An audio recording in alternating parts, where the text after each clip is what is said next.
안녕하세요. 아침TV 하경숙입니다. 어제는 제가 몸이 좀 괜찮아져서 동네 슬슬 나가봤거든요. 그랬더니 어떤 여자가 휘적휘적 웃으면서 너무 기쁘다는 거예요. 그래서 뭐가 그렇게 기쁜데? 그랬더니 대통령이 탄핵돼서 엄청 기쁘다는 거예요. 그래서 속으로 저런 미친 인간들이 있으니까 나라가 이 모양 이 꼴이야. 이런 생각을 했거든요. 그래서 제가 야, 이재명이가 그렇게 죄가 많은데 그래도 괜찮아? 이랬더니 이재명이가 무슨 죄가 많냐는 거야.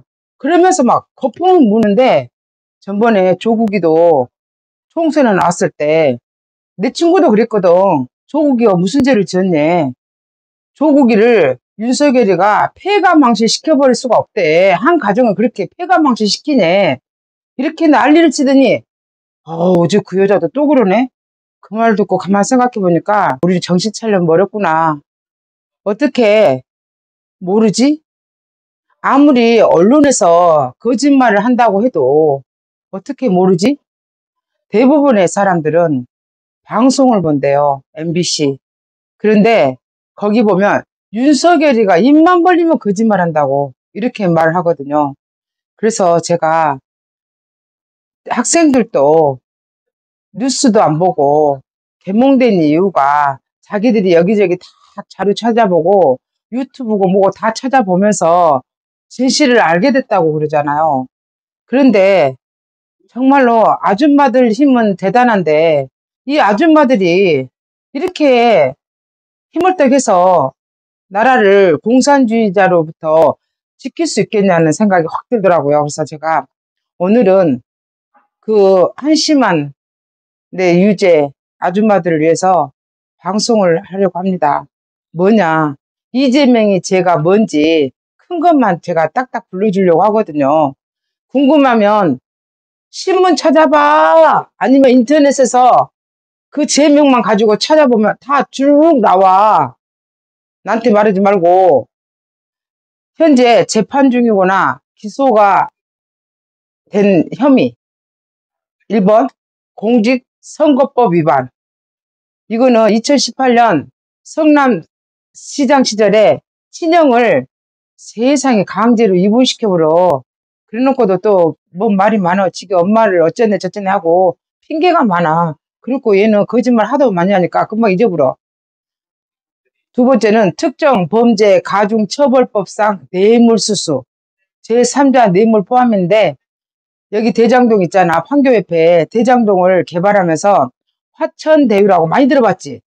거기에다가 이익 편의를 제공했는데 거기에 뇌물 혐의가 있대. 성남 FC 후원금 유치하고 관련해서 제3자 뇌물 수수를 했는데 내가 어디 영상을 봤는데 대장동 원주민들이 공공 뭐 사업을 한다나 어쩐다나 해가지고 헐값으로 땅을 뺏은 거야. 근데 나중에 터널 하나 뚫어가지고 대장동이 엄청나게 올랐거든. 억울하다고 보상해달라고 떼거지로 몰려갔더라고 시장실에. 야, 이재명이 깡패야. 삿대질 하면서 저것들 뭐라네 막 그러면서 난리를 치는데 야, 저것들이라고 막 하더라고. 그거 보면서 저게 시장이 맞아?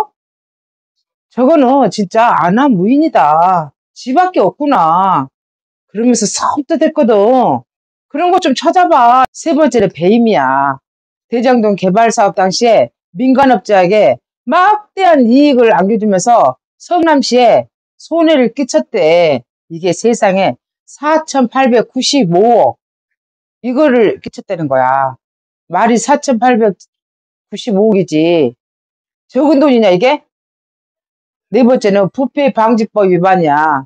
성남시장 시절에 내부 정보를 이용해서 민간 사업자에게 특혜를 줬대. 그래서 이게 수사 대상이었거나 의혹 수준에서 제기된 혐의래. 다섯 번째는 직권남용이야.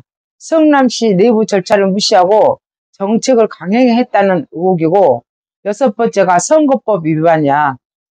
성남FC, 백현동, 대장동, 위례 관련 발언에서 허위사실 공표를 했다는 의혹인데 이것도 봐봐. 지금 민주당에서 무슨 법을 지금 만들고 있어?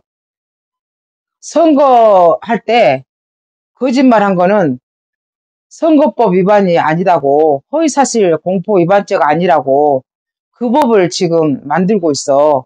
그 법이 통과되면 어찌 되겠어? 안 그래도 우리나라가 거짓말 잘하고 사기꾼이 이렇게 판치는데 대선 후보자가 한 말이 허위사실로 인정이 안 되면은 금방 치고 나가겠네.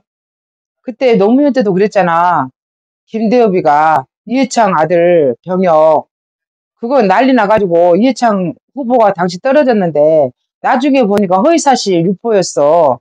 그래서 김대엽이는 감옥에 갔거든. 대가는 많이 받았겠지. 시켰으니까.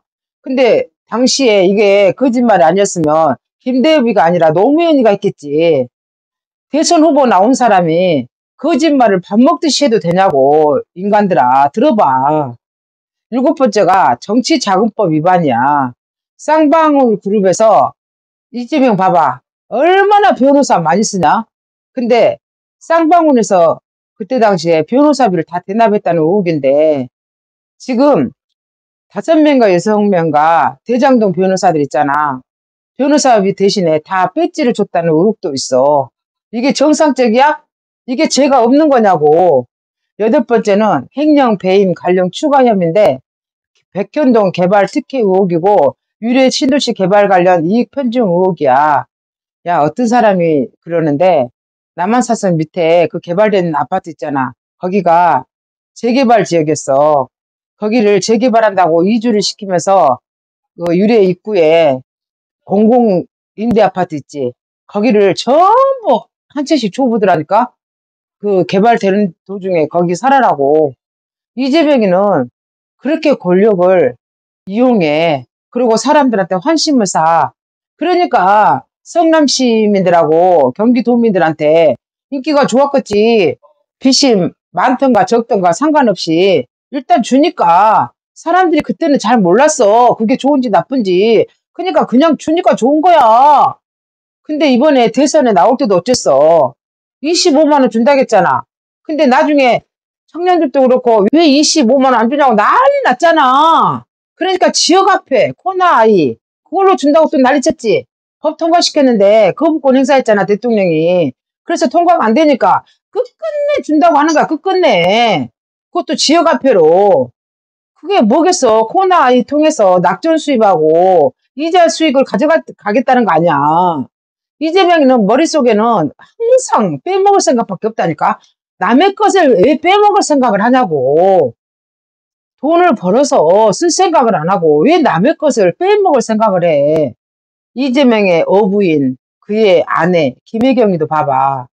지금 13만 원인가 얼마 그게 법인카드 썼다고 재판받고 있잖아. 이번에도 300만 원 벌금 나왔더라고. 근데 그것도 봐봐. 사람들은 13만 원 갖고 소송하냐고 난리친다. 법인카드는 세금이야. 1,000원도 쓰면 안 돼. 우리 같은 사람들이 썼다고 해봐. 바로 구속이야. 근데 13만 원은 얼마나 큰 돈이냐고. 근데 실상 몇 억 썼단 말도 있어. 심지어 제사 비용도 썼다잖아. 샌드위치는 물론이지만 과일도 물론이지만. 근데 그거는 너무나 오랜 시간이 걸리니까 딱 나와 있는 거 바꿔. 그게 바로 나왔대. 그래서 그거 바로 소송을 한 거야. 13만 원을. 그랬더니 사람들은 13만 원 갖고 소송한다고 이 난리를 쳐.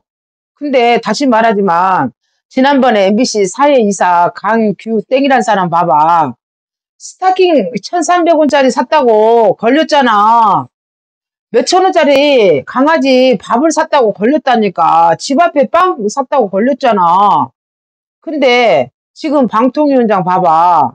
이진수 방통위원장이 대전 MBC 사장일 때 직원들한테 나눠주려고 몇백만 원어치 빵을 샀다나 어쨌다나 그거 가지고 난리치잖아. 무릎 뜯고.